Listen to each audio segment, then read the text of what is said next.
Инспектори от горската стража в Бургас задържаха италиански ловци за браконьерство на бекаси край Царево.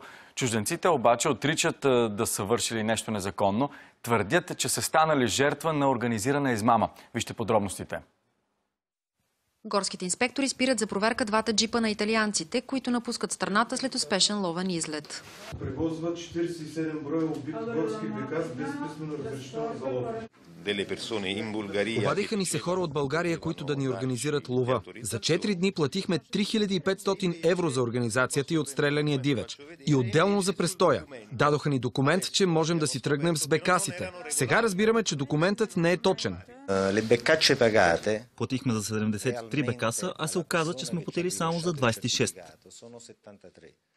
Документът е издаден от Сдружението на ловците и риболовците в Малко Търново, придружен е с фалшива бележка с реалната бройка на бекасите, която заблудила ловците. Аз не ги виждам. Аз никога не съм ги виждала бекасите.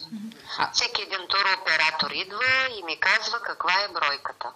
Явно са скрили, са взели парите.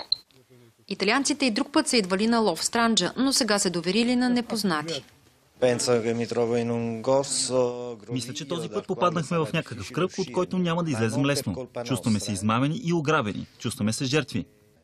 За да бъде изнесен от страната, отстреляният дивеч трябва да има документ с печат от съответната дирекция по горите. Скоро такива протоколи не са минали пред нас и предполагам, че ни подминават. Печатите на горското и на ловните сдружения били идентични. По случая се води разследване. Конфискувани джипа, с който се принасяха бекасите. На ловците чужденци са съставени два акта – за браконьерство и за пренасене на трофей на срандак, за който също няма документ. За трети път идвам в България. Трети и последен. Смятам, че този случай ще се отрази много зле за нашата репутация като организатори на лова в България и ще се отрази много зле в бъдещия ловен туризъм. Средно по 1000 ловци на година, предимно италианци и французи, идват на лов за бекаси в Странджа. За тази сутрин от Царево, Лора Стаматис.